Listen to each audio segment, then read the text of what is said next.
নেতাকর্মীরা। হঠাৎ সেখানে জড়ো হন ছাত্রলীগের নেতাকর্মীরা। এক পর্যায়ে বেঁধে যায় দুপক্ষের সংঘর্ষ। 32 নম্বরে মুক্তিযুদ্ধের স্মৃতি বিজড়িত শেখ মুজিবুর রহমানের বাড়ি ভাঙার বিচার শুরু। শুরুতেই ফেসে গেলেন সাবেক উপদেষ্টা আসিফ মাহমুদ। অবশেষে আওয়ামী লীগের মনের আশা পূরণ হতে তৎকালীন সরকার এবং তার উপদেষ্টারা চলতি মাসেই দেশে সংসদ নির্বাচনের মধ্য দিয়ে ক্ষমতায় বসে নতুন সরকার। এরপরই বিদায় নেয় অন্তর্বর্তীকালীন সরকার উপদেষ্টারা। কিন্তু দায়িত্ব ছাড়ার মাত্র এক সপ্তাহেই ডক্টর ইউনূস সহ প্রায় সব উপদেষ্টার বিরুদ্ধে অভিযোগ উঠেছে দুদকে। কি আছে সেই শত শত অভিযোগের নথিতে? চমকে যাবে। এবার কি সব লেজে গোবরে অবস্থা হয়ে যাবে? এবার কি সবার মুখোশ উন্মোচিত হয়ে যাবে? এবার কি বোঝা যাবে যে এই মিশনে পেছন থেকে কারা কারা কাজ করেছেন? বিমানবন্দরে 350 কোটি টাকা সহ গ্রেফতার হওয়ায় আসিফ মাহমুদকে ফাঁসিতে ঝোলাতে হুঁশিয়ারি তারেক রহমানের। বাংলাদেশের রাজনীতি কখনো শূন্যস্থান পছন্দ করে না। যে ফাঁকা জায়গা থাকে সেখানে খুব দ্রুত কেউ না কেউ জায়গা করে নেয়। দীর্ঘ সময় ধরে বিরোধী দল মানেই ছিল দুটি নাম, বাংলাদেশ জাতীয়তাবাদী দল বিএনপি আর বাংলাদেশ আওয়ামী লীগ। একে অপরের প্রতিপক্ষ, একে অপরের বিকল্প। সংসদ, রাজপথ, হরতাল, অবরোধ সবকিছু যেন তাদের নিয়ন্ত্রণেই ছিল। স্পষ্ট অবস্থান গ্রহণ করেছে। ক্ষমতার মসনদ ছাড়ার পরপরই ডক্টর মোহাম্মদ ইউনূসের নেতৃত্বাধীন সদ্য বিদায়ী অন্তর্বর্তী সরকারের একাধিক সাবেক উপদেষ্টার বিরুদ্ধে শত শত দুর্নীতির লিখিত অভিযোগ জমা পড়েছে দুর্নীতি দমন কমিশনে। এমন তথ্য উঠে আসে দৈনিক। গণঅভ্যুত্থানে শেখ হাসিনার সরকারের পতনের পর মোহাম্মদ ইউনূসের নেতৃত্বাধীন অন্তর্বর্তী সরকার 2025 সালের মে মাসে আওয়ামী লীগের অঙ্গ ও সহযোগী সংগঠনের সব ধরনের রাজনৈতিক কর্মকাণ্ড নিষিদ্ধ করে। সাবেক মেয়র সেলিনা হায়াত আইবিকে 5 মামলায় জামিন দিয়েছেন হাইকোর্ট। বিচারপতি কে এম জাহিদ সরওয়ার ও বিচারপতি শেখ আবু তাহেরের হাইকোর্ট বেঞ্চ। আসসালামু আলাইকুম, জানিয়ে দিব এই মাত্র পাওয়া সর্বশেষ গুরুত্বপূর্ণ আপডেট খবর। দর্শক, এত সময় শুনছিলেন সংবাদ শিরোনাম, এবার থাকছে বিস্তারিত। তার আগে ছোট্ট একটা রিকোয়েস্ট করতে চাই, যারা এই ধরনের নিউজ দেখতে ভালোবাসেন দেন আগে চ্যানেলটি সাবস্ক্রাইব করে বেল আইকনটা অল করে দিবেন। তাহলে কথা লম্বা না করে চলুন ভিডিওটি শেষ পর্যন্ত দেখতে থাকি।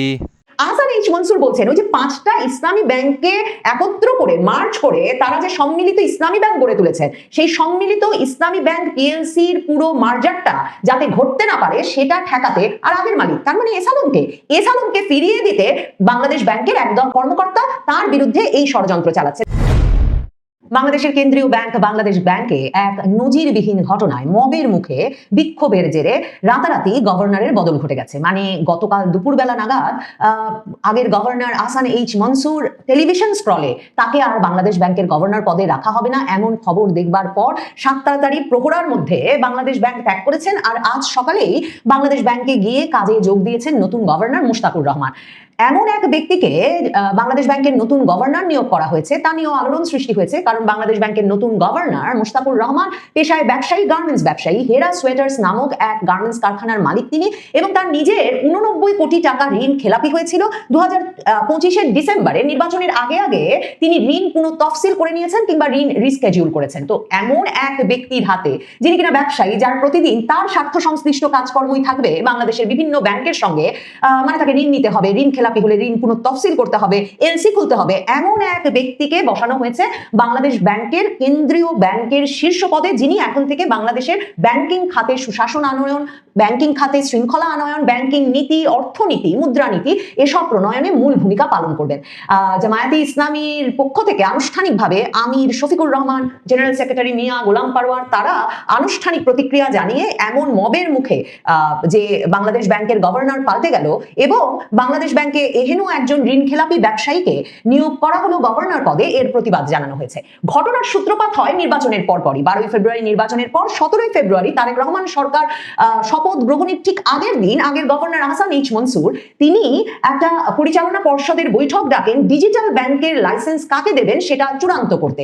এবং সেদিনই মানে 16 ফেব্রুয়ারিতেই ব্যাংকার্স ওয়েলফেয়ার অ্যাসোসিয়েশন থেকে কেন্দ্রীয় ব্যাংকের কর্মকর্তাদের একটা অংশ সংবাদ সম্মেলন করে বলে যে গভর্নর নতুন সরকার আসার আগে ডিজিটাল ব্যাংকের লাইসেন্স দিতে এত অস্থির হয়েছেন কেন?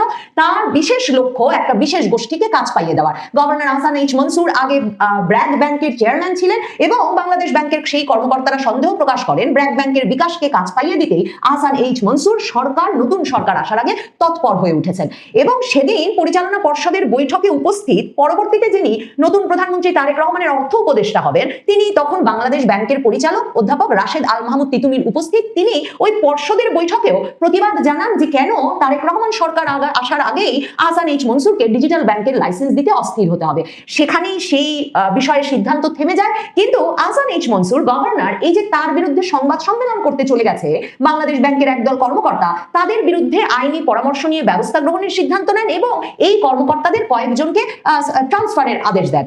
এর প্রতিবাদে বিক্ষোভ চলছিল। বাংলাদেশ ব্যাংকে প্রায় 300-400 কর্মকর্তা মিলে বিক্ষোভ করে যাচ্ছিলেন গতকাল সকাল থেকে, এবং ওই বিক্ষোভ যখন চলছে তখনই হঠাৎ করে বাংলাদেশ ব্যাংকের কর্মকর্তারা গভর্নর আহসান এইচ মনসুর সহ সকলেই দেখতে পান, টেলিভিশন স্ক্রলে খবর বের হয় যে সরকার আহসান এইচ মনসুরকে সরিয়ে দিচ্ছেন, গভর্নর হিসেবে নিয়োগ দিতে যাচ্ছেন মুশতাকুর রহমানকে। আহসান এইচ মনসুরকে তখন ডেপুটি গভর্নররা এবং তার নিরাপত্তার দায়িত্বে নিয়োজিত ব্যক্তিবর্গ পরামর্শ দেন যে তার বেরিয়ে যাওয়াই ভালো হবে, এবং তাদের একরকমের মানে গভর্নর আহসান এইচ মনসুর বেরোতে পেরেছেন বটে, কিন্তু গভর্নরের একজন উপদেষ্টাকে রীতিমতো মক করে টেনে হিচড়ে তার অফিস থেকে বের করে গাড়িতে তুলে বাংলাদেশ ব্যাংক থেকে বিদায় দেওয়া হয়েছে। কাজেই আহসান এইচ মনসুর যে সময় মতো বেরিয়ে পড়েছিলেন এবং মবের হাত থেকে বেঁচে গেছেন তার ফলে এতে কোনো সন্দেহ নাই। মোশতাকুর রহমান নতুন নিযুক্ত যেই গভর্নর, তিনি বিএনপির রাজনীতির সঙ্গে সরাসরি সম্পৃক্ত। জামায়াতে ইসলামী এই যে তার নিয়োগে যে প্রতিবাদ জানিয়েছে সেখানে উল্লেখ করেছেন যে নতুন গভর্নর মোশতাকুর রহমান বিএনপির নির্বাচন পরিচালনা কমিটির সদস্য ছিলেন, তার ভাই নারায়ণগঞ্জ যেখানে তাদের বাড়ি সেখানে থানা বিএনপির নেতা, সে খবরও সংবাদ মাধ্যমে বেরিয়েছে। আর মোশতাকুর রহমান ভীষণ ঘনিষ্ঠ প্রধানমন্ত্রীর অর্থ উপদেষ্টা অধ্যাপক রাশেদ আল মাহমুদ তিতুমির আর অর্থমন্ত্রী আমির খসরু মাহমুদ চৌধুরীর, সে খবরও বিএনপিরই বিভিন্ন সূত্রে বেরিয়ে আসছে।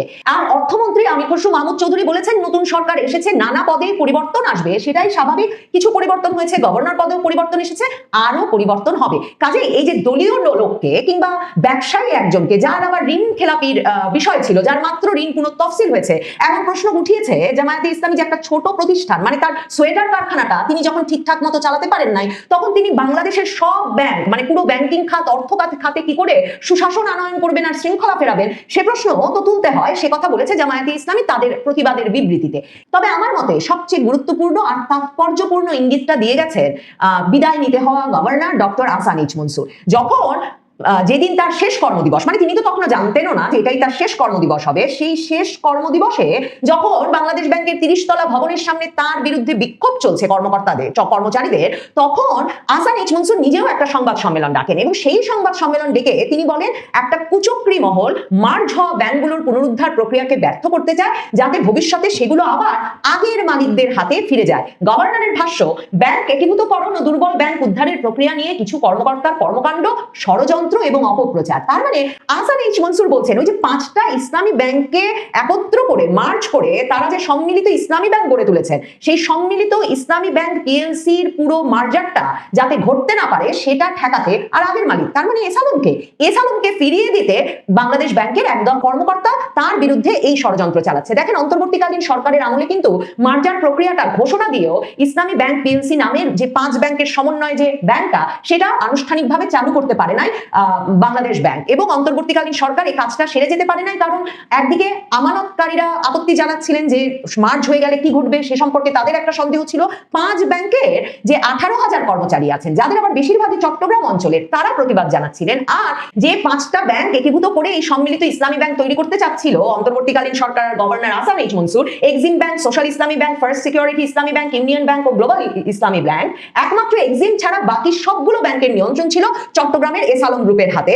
একীভূতকরণের বিরুদ্ধে উচ্চ আদালতে যেমন রিট আবেদন দায়ের করে রেখেছে এক্সিম ব্যাংক এবং সোশ্যাল ইসলামী ব্যাংকের উদ্যোক্তারা, সোশ্যাল ইসলামী ব্যাংকে যেমন পুরনো উদ্যোক্তার কাছে ফেরত দেওয়া হয়েছে, কিন্তু first security Islami bank, global Islami bank, union ব্যাংকের উদ্যোক্তারাও রিট করার উদ্যোগ নিচ্ছেন, এবং তাদের পেছনে এই 3 ব্যাংকের মালিকানা এখনো মূলত এসালম গ্রুপের হাতেই আছে। কাজেই এই এসালম গ্রুপ এই পুরো ঘটনাটা আসলে ঘটালো কিনা, এই ঘটনা এটা নিশ্চিত করতে যে আহসান এইচ মনসুর যাতে 5 ব্যাংককে একত্র করে মার্জারের যে সিদ্ধান্ত নিয়েছিলেন, সেই সিদ্ধান্ত নতুন সরকারের আমলে এসে স্থগিত হয়ে পড়ে। কারণ আহসান এইচ মনসুর 20,000 কোটি টাকার বেশি মূলধন যোগান দিয়েছিলেন এই সম্মিলিত ইসলামী ব্যাংক পিএলসি কে। তিনি যেসব সংস্কার আনতে চেয়েছিলেন ব্যাংকিং খাতে, তার একটা মূল কাজ ছিল এই 5 ব্যাংকের মধ্যে মার্জার সম্পন্ন করা। কিন্তু 25শে জানুয়ারি যখন আনুষ্ঠানিকভাবে নির্বাচনের মানে কদিন আগে অন্তর্বর্তীকালীন সরকারের আমলে তারা আনুষ্ঠানিকভাবে ব্যাংকটি উদ্বোধন করতে চেয়েছিলেন, তখনও আমানতকারী ও চট্টগ্রামের বিভিন্ন পর্যায়ের ব্যাংক কর্মকর্তাদের পক্ষ থেকে অনুষ্ঠানস্থল ঘেরাও কর্মসূচির মুখে তারা ওই সিদ্ধান্ত থেকে সরে আসতে বাধ্য হন। এসালম গ্রুপ অন্তর্বর্তীকালীন সরকারের বিরুদ্ধে কিন্তু আন্তর্জাতিক সালিসি আদালতে মামলা করেছে যে তারা তাদের বিরুদ্ধে এই অন্তর্বর্তীকালীন সরকার এই গভর্নর আহসান এইচ মনসুর মিথ্যা বলে অপপ্রচার চালিয়ে তাদের বিরুদ্ধে, এই গ্রুপের বিরুদ্ধে অর্থ পাচারের অভিযোগ এনেছে এবং অর্থ পাচারের অভিযোগ এনে তাদের সম্পদ জব্দ করেছে, তাদের যে ব্যবসায়িক প্রতিষ্ঠানে যেসব বাধা সৃষ্টি করেছে, এর ফলে তাদের বিপুল সম্পদের ক্ষয়ক্ষতি হয়েছে।